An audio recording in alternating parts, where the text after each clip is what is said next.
اور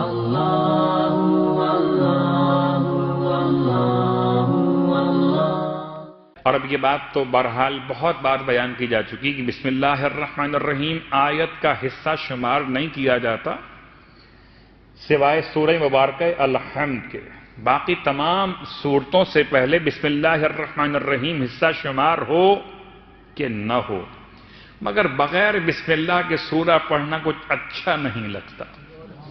سوائے سورہ براءت کے جہاں خدا نے خود سے بسم اللہ کو رکھا ہی نہیں ہے. بسم اللہ الرحمن الرحیم واحد آیت قرآن ہے کہ جو صرف قرآن کی آیت نہیں ہے بلکہ قرآن سے پہلے بھی چاروں آسمانی کتابوں میں بسم اللہ الرحمن الرحیم موجود ہے. اگر موجود نہ ہو تو حضرت سلیمان قرآن کے نزول سے بہت پہلے خط لکھ رہے تھے ملکہ سبا بلقیس کے نام، انہو من سلیمان انہو بسم اللہ الرحمن الرحیم.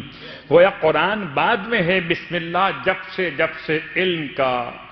جب سے انسانیت کے خلیفہ خدا ہونے کا اعلان کیا گیا، انبیاء آتے رہے بسم اللہ موجود رہی. اب سمجھ میں آتا ہے مولا نے فرمایا تھا خدا نے سارے علم کو جمع کر دیا ہے قرآن مجید میں، قرآن کے علم کو سورہ الحمد میں، اور سورہ الحمد کے سارے علم کو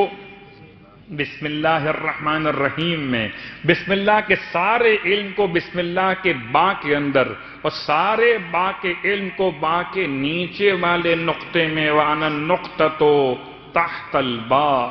قرآن ہے کہ نہیں ہے مگر علم بھی پہلے سے ہے، اور علم کے عنوان پر نقطہ بائے بسم اللہ. علی ابن ابی طالب علیہ السلام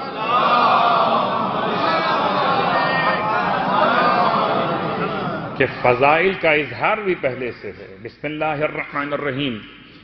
گرچہ بہت سارے مقامات پہ انسان پڑھتا بھی ہے، لکھتا بھی ہے، سنتا بھی ہے، مگر یاد رکھیے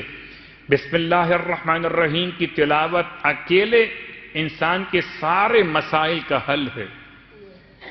کبھی اگر آپ کو رات میں سر میں درد واقع ہو جائے تو بجائے پین کلر استعمال کرنے کے لکھیے بسم اللہ الرحمن الرحیم، اور جو سر پر پہن سکتے ہوں، کوئی کیپ ہو کہ کوئی ٹوپی وغیرہ ہو یا کوئی اور ہیٹ وغیرہ ہو، اس کے اندر رکھ لیجئے اس کو. کہ مولائے متقیان نے سر کے درد کا علاج اسی طرح سے فرما دیا تھا. اگر انسان بسم اللہ الرحمن الرحیم کی عظمت کو محسوس کرنا چاہے تو اتنا کافی ہے کہ ہر کام کو انجام دیتے ہوئے، ہر شے اٹھاتے ہوئے، ہر ہاتھ بڑھاتے ہوئے بسم اللہ الرحمن الرحیم عادت بنا لیجئے کہ عادت بھی ہو جائے گی اور عبادت بھی ہو جائے گی.